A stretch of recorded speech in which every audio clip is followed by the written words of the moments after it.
20h30, irmãs e irmãos queridos, sejam bem-vindos, mais gente chegando aqui, sejam bem-vindos. O Grupo Espírita Guerreiro de Cristo recebe vocês com muito carinho. Boa noite, Paulinho, boa noite a todos. 29... Boa noite, Silvio, tudo bem? Tudo bom, e vocês? 29 de junho de 2021, hoje é dia de São Pedro, né? São Paulo também. Então, sejam bem-vindos, vamos tocando adiante aqui o nosso curso, já com 11 pessoas a bordo do nosso barco. Passei uma sketch aí, Paulinho, você viu? Só para fazer um teste com a turma, são recursos novos que vão aparecendo para nós aqui, a gente vai aproveitando. Quem quiser, responda aí, por favor, para a gente fazer um levantamento. Por enquanto aqui, só um votozinho, tá? Mas, no mais, bola contigo aí, meu querido. Toca adiante. Boa aula para você. Estarei nas entrelinhas aqui. Um grande abraço. Tá, só um pouquinho que eu tô com um problema no meu fone aqui. Não, beleza. Tá me ouvindo? Eu estou ouvindo. Muito bem. Ah, não, então tá perfeito. Tá Então tudo vamos lá, boa noite, gente. Mais uma vez aí, estamos reunidos. É uma alegria para a gente sempre estar podendo participar desses encontros aí, sempre às terças-feiras. Dando continuidade aí no nosso curso, o curso CAEV ele tem oferecido para a gente. Na semana passada, nós comentamos a respeito dos participantes desencarnados da reunião mediúnica, né? Hoje, na nossa aula, nós vamos falar um pouquinho, nós vamos tecer alguns comentários aqui a respeito de quais são os participantes encarnados da reunião mediúnica, né? Quem que pode participar de uma reunião mediúnica? Então, vamos lá. A gente tem que sempre lembrar que todos os participantes das reuniões mediúnicas devem saber dessa situação. Primeiro, as reuniões mediúnicas sérias, aquelas reuniões que nós executamos dentro das casas espíritas, são reuniões para um determinado número de trabalhadores e essas reuniões elas são fechadas. Elas não têm livre acesso a outros frequentadores das casas espíritas, ela não tem livre acesso a outros participantes de outras reuniões mediúnicas que, porventura, exista dentro dessa casa espírita. Existe, gente, todo um código de ética necessário a todos os participantes dessa reunião mediúnica, de modo que aquilo que acontece dentro dessas reuniões mediúnicas deve ficar restrita apenas aos participantes daquela reunião mediúnica. Exemplo, quando a gente fala do porquê de haver uma necessidade de um código de ética dentro dessas reuniões mediúnicas. Vamos citar um exemplo. O espírito que desencarnou a nossa cidade, uma cidade bastante pequena, né? Um espírito que desencarnou e aquela pessoa era bastante conhecida aqui na cidade. Nós já tivemos uma oportunidade de atender N espíritos que desencarnaram e que tivemos a oportunidade de atendê-los na nossa reunião mediúnica. Espíritos de pessoas que eram bastante conhecidas aqui na nossa sociedade. Você já pensou se a gente pudesse, se a gente saísse tecendo esses comentários a respeito da situação daquele irmão que foi procurar ajuda na reunião mediúnica, né? Ou muitas vezes aquele espírito que se manifestou e mandou que a gente levasse um recado para algum familiar dele, né? E aí, tantas outras pessoas, ia sair aquele comentário na cidade, pessoas que não pertencem à doutrina espírita, que não conhecem a forma como as coisas acontecem, às vezes não acredita na manifestação de espíritos, né? E como que ficaria a situação daquele médium que forneceu o transe mediúnico para que aquele espírito pudesse se manifestar? A gente estaria expondo o médium, a gente estaria expondo a casa espírita e a gente estaria se expondo, fornecendo essas informações. Portanto, as reuniões mediúnicas são grupos mediúnicos fechados e restritos a alguns participantes.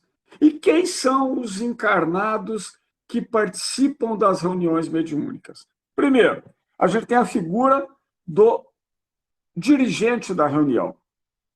E quando a gente fala na figura de um dirigente da reunião mediúnica, como nós que participamos aí das casas espíritas, que já somos espíritas há bastante tempo, a gente compreende que dentro da casa espírita ninguém é melhor do que o outro. É claro que se faz necessário que numa reunião pública tenha diversos cargos, desde o porteiro ao passista, ao bibliotecário, ao dirigente da reunião, ao palestrante. Existe a necessidade de ter diversos cargos para que as tarefas sejam desempenhadas, cada um na sua tarefa. Mas o dirigente da reunião, ele não é uma pessoa melhor do que o porteiro pelo fato dele estar como coordenador dos trabalhos. O mesmo acontece na reunião mediúnica. Existe a figura de um dirigente. Por quê? Porque se faz necessário que tenha um responsável pelos trabalhos mediúnicos no plano terrestre, ali naquele momento, e é uma pessoa capaz de coordenar todo o trabalho de reunião mediúnica. O dirigente, ele tem um papel primordial dentro das reuniões mediúnicas, aonde ele tem a função, a obrigação de ficar, vamos falar assim, antenado, prestando atenção em todas as comunicações mediúnicas que ocorrem naquela reunião, justamente com o objetivo de perceber se aquelas comunicações mediúnicas que estão ocorrendo, se elas são autênticas ou não. Se o médium está passando por algum tipo de animismo ou astigmatismo, para que seja identificado e que aquele médium que esteja passando por esse tipo de problema, por esse tipo de dificuldade, seja encaminhado para o tratamento, para a orientação necessária, né? Cabe ao dirigente, né, que na grande maioria das vezes o dirigente ele também ocupa a função de médium esclarecedor, ou seja, ele também trabalha no atendimento aos irmãos necessitados que vão participar daquela reunião, né? Então, cabe a ele coordenar todos os esforços necessários para que todos os trabalhos, para que todo o atendimento necessário aos irmãos necessitados ocorra da melhor forma possível. De modo que, se um orientador, se um esclarecedor, em determinado momento do trabalho, está passando por alguma dificuldade no que diz respeito ao atendimento àquele irmão mais necessitado, o dirigente tem a função, a obrigação de se levantar e se dirigir até aquele orientador que está passando por qualquer tipo de dificuldade e auxiliá-lo no diálogo com aquele espírito que está se comunicando. Esse é o papel do dirigente. Fazer com que tudo saia da forma como foi planejado e programado pela espiritualidade, como nós comentamos isso na aula passada. Então, o primeiro participante encarnado na reunião é o dirigente, é aquela pessoa responsável aqui no plano terrestre pelos trabalhos. Depois, nós temos os médiuns. Os médiuns de ostentação, né? Aqueles médiuns capazes de realmente fornecerem o transe mediúnico, né? De fornecerem, através da sua faculdade mediúnica, a oportunidade para que os espíritos mais necessitados possam se comunicar conosco. O médium, através da sua faculdade mediúnica, tem a oportunidade de fazer com que se abra uma janela entre o plano espiritual e o plano material. É através dessa faculdade mediúnica que tantos e tantos espíritos em sofrimento têm a oportunidade de receberem o consolo necessário para que eles possam darem um novo rumo à sua vida. É através dessa faculdade mediúnica que os irmãos espirituais, que os espíritos de luz, que os dirigentes espirituais das casas espíritas podem vir até nós e fornecer para nós orientações, instruções necessárias ao andamento das atividades na casa espírita.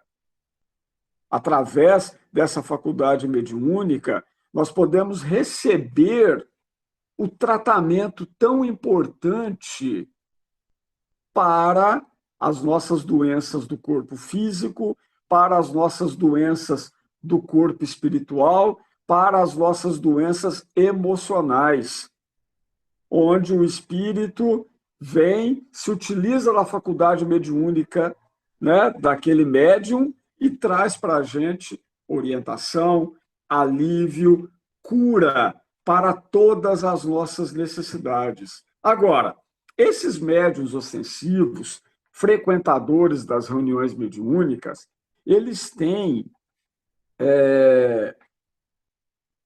uma necessidade de se melhorarem.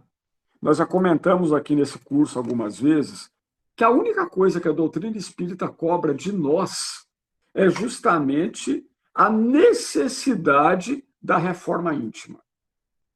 Todos os participantes das reuniões mediúnicas, todos aqueles que optam, que aceitam o sacerdócio de trabalhar em uma reunião mediúnica com o objetivo de prestar esclarecimento a todos aqueles irmãos sofredores que têm a oportunidade de se comunicar conosco através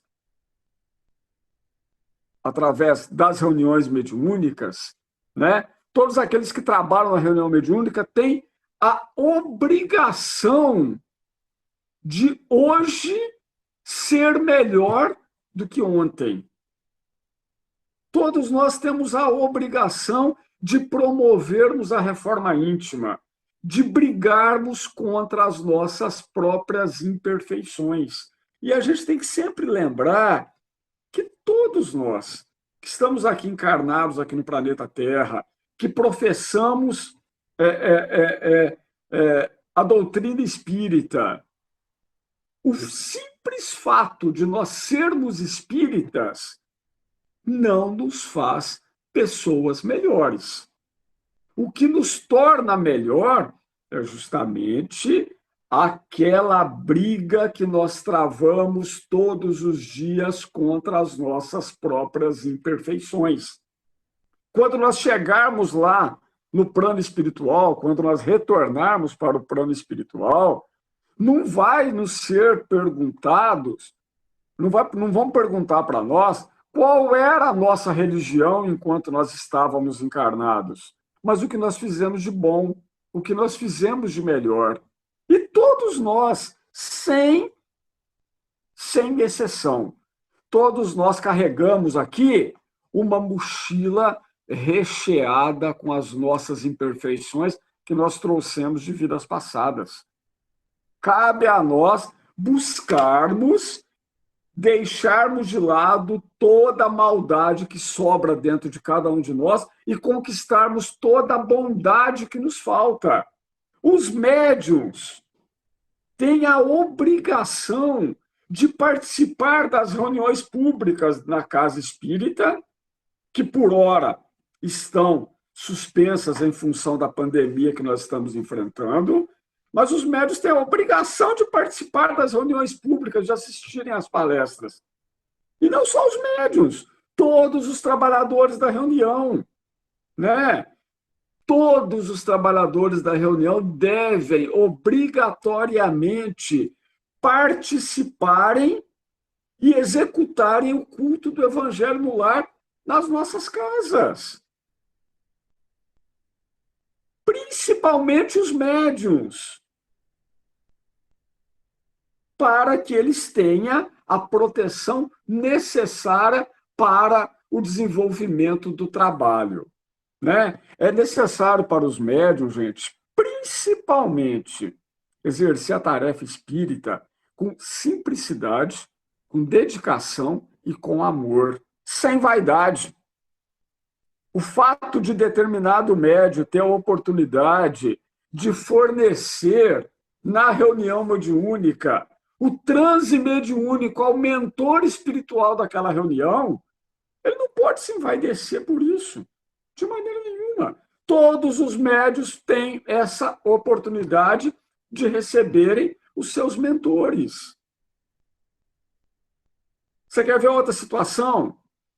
Cabe aos médiuns recusar qualquer tipo de pagamento, qualquer tipo de remuneração pelo uso da sua faculdade mediúnica. E, infelizmente, a gente tem visto muitos casos de muitos médiuns que se entregam a essa situação, recebendo benefício material, recebendo pagamento por instruções vinda de espíritos atribuídos como sendo espíritos de luz. E, na verdade, nós sabemos que nenhum espírito de luz, nenhum espírito evoluído aceita se manifestar sabendo que aquele médium vai estar recebendo alguma coisa, algum benefício em troca daquelas comunicações. Então, com certeza, são espíritos obsessores, são espíritos zombeteiros se fazendo passar por espíritos de luz, né? Então, esses são os médiuns ostensivos, né? Participantes da reunião. Depois nós vamos ter os médiuns esclarecedores. Aqueles médiuns, aquelas pessoas que trabalham nas reuniões mediúnicas com o objetivo de auxiliar a equipe de assistência espiritual no que diz respeito ao atendimento àqueles irmãos espirituais que vão se manifestar naquele instante.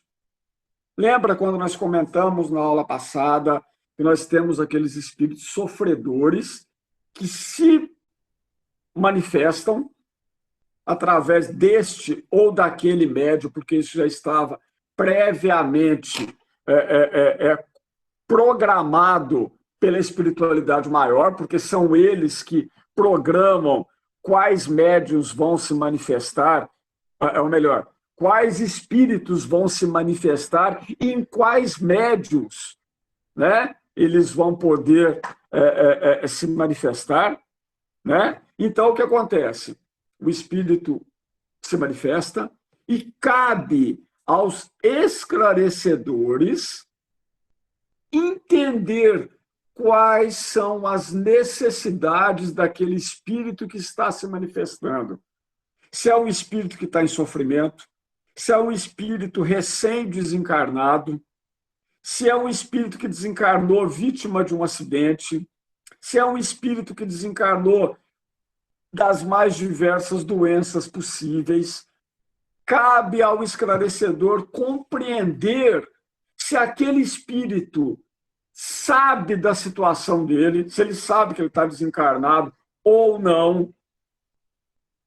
E se o orientador, se o esclarecedor entender que aquele espírito não sabe que desencarnou, que isso é uma coisa muito comum, né?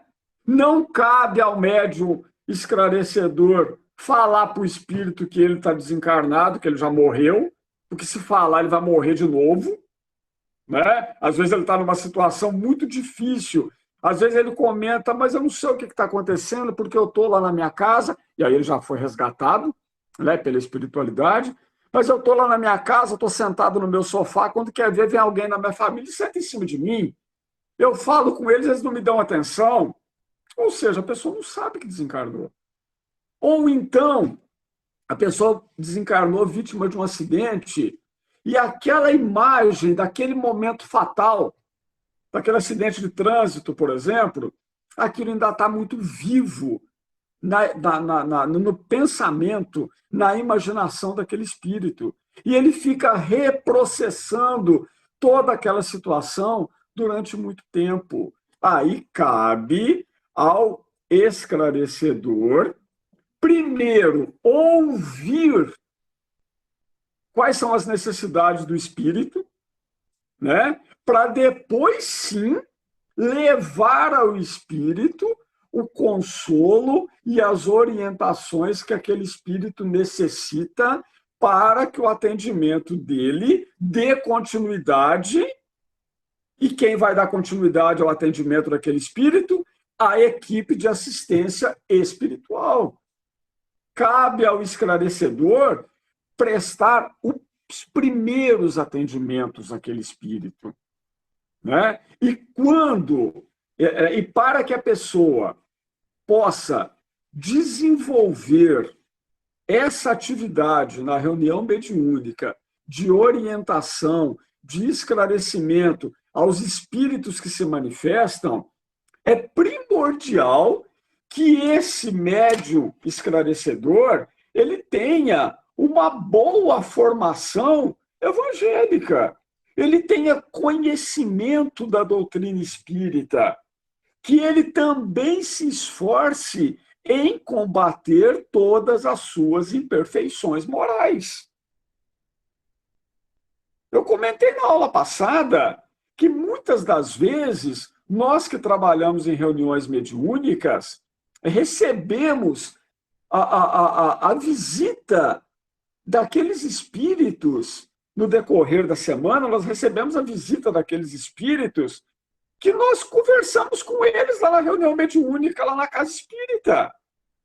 E eles nos acompanham, às vezes, para ver como é a nossa atitude na nossa vida cotidiana.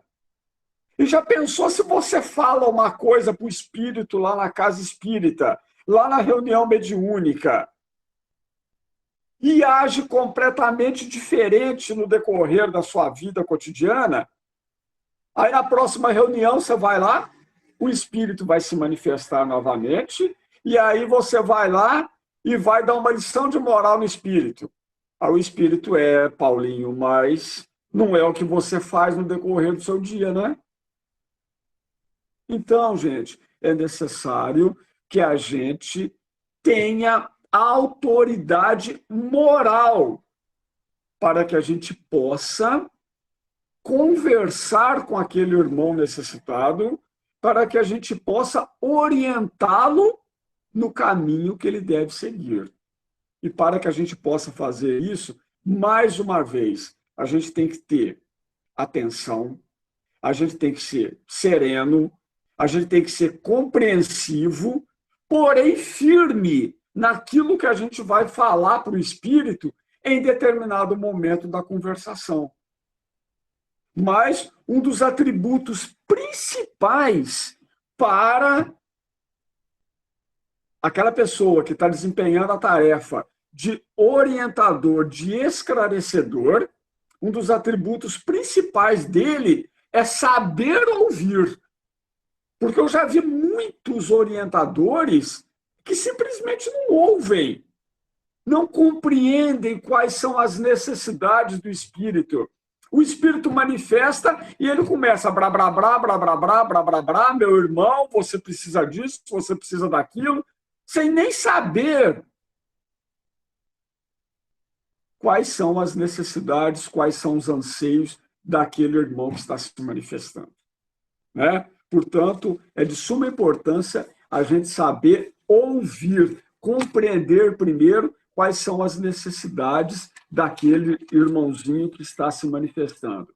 Depois, nós vamos ter os médiuns de sustentação.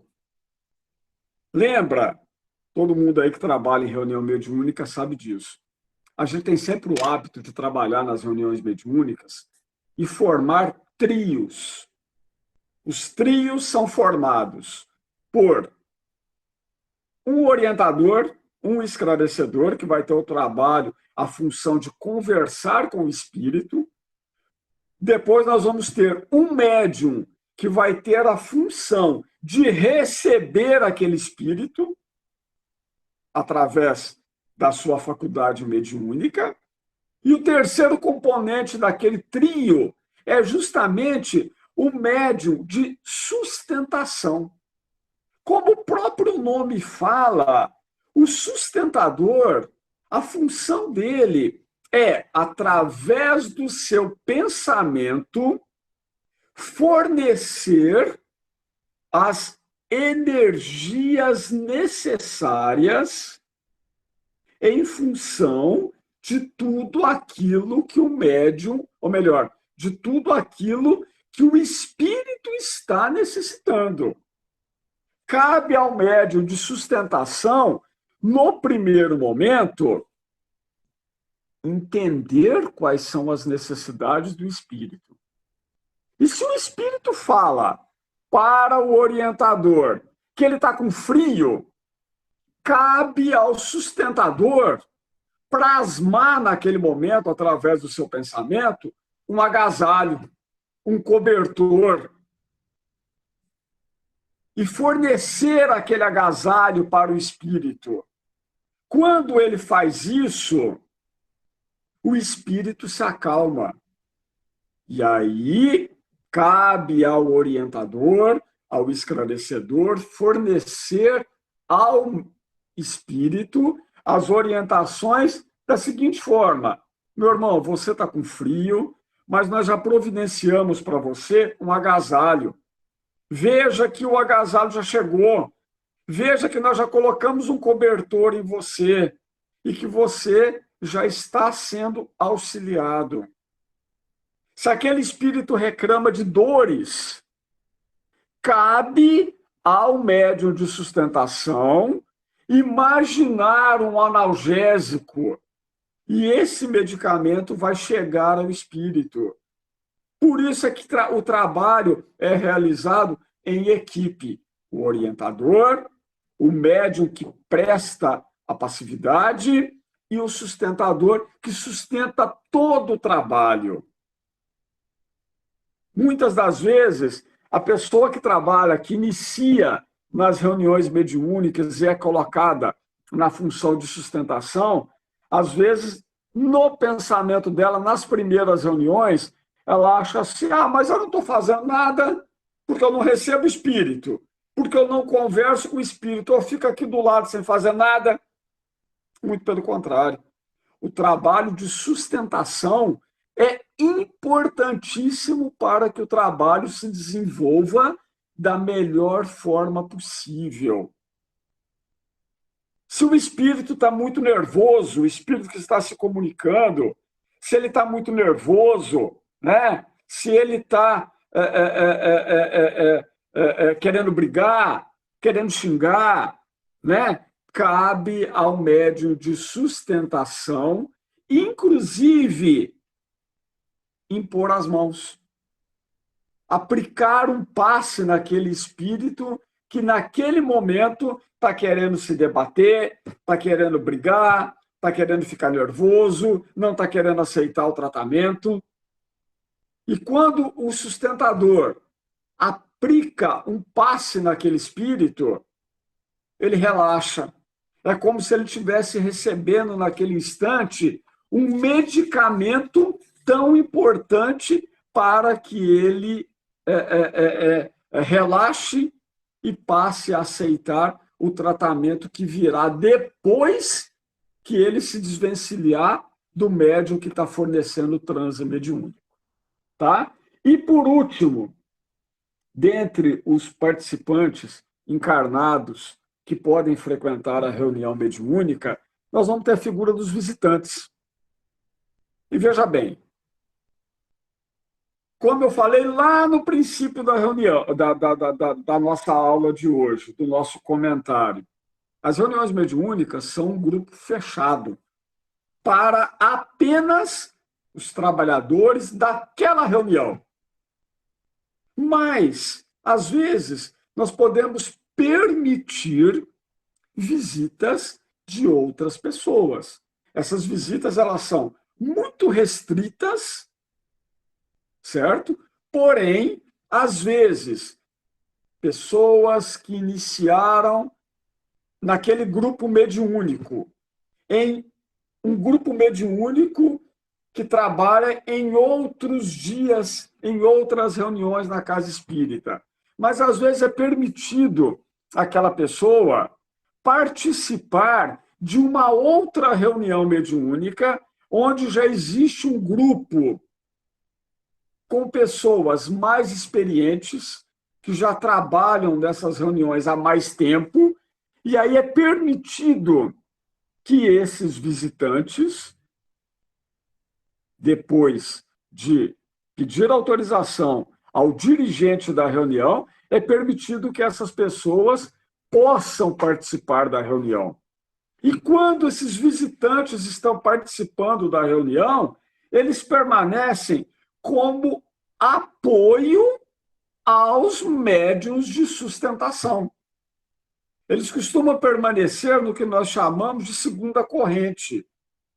E aí eles ficam ali, em prece, prestando atenção nas comunicações que estão ocorrendo, prestando atenção na forma como o orientador está prestando os esclarecimentos necessários àquele espírito que está se manifestando, e eles vão vibrar na mesma sintonia, vibrando e fornecendo tudo aquilo que aquele espírito que está se comunicando mais necessita.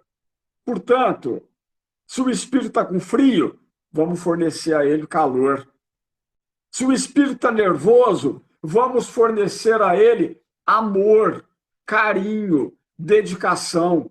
E isso tem que partir por parte do orientador que está conversando com ele e por parte dos demais componentes da reunião que, porventura, estejam naquele momento desocupados e que passem a vibrar, auxiliando para que o trabalho daquele orientador se dê da melhor forma possível. Tá bem? Era isso que a gente tinha que comentar a respeito das pessoas, dos participantes encarnados das reuniões mediúnicas. Tá bem? Alguém quer comentar alguma coisa? Tem alguma pergunta aí, Silvio? Tem, a dona Eliane publicou aqui agorinha, nessa função de esclarecedora, a importância do estudo constante, que é um dos requisitos para a reforma íntima diária, para, através do conhecimento, ter possibilidade de agir com firmeza, mas com humildade e sem perder a brandura. É isso aí. É isso aqui, né? Nada a acrescentar do meu ponto de vista aqui. Mais alguém então, aí, perfeito. Gente? Acho que é isso, e aí semana que vem nós vamos estar juntos novamente, se Deus quiser. Só teve 2 votos na nossa enquete aqui. O pessoal está meio preguiçoso para votar aí. Né? Eu ainda nem olhei aqui. Tem uma enquetezinha aí, é só um teste, porque aí futuramente a gente pode fazer, usar dessa ferramenta para melhorar as nossas aulas, né? Vai ficar bacana isso aí. Bom, gente, então beleza. Com certeza. Né? Já que não tem mais comentário, não tem mais nada aí, aparentemente está tudo bem, né, pessoal? Mais algum aqui, ó. Gratidão, perfeito. Excelente, Maria Flávia. Gratidão pela riqueza de apresentação do tema. Boa noite.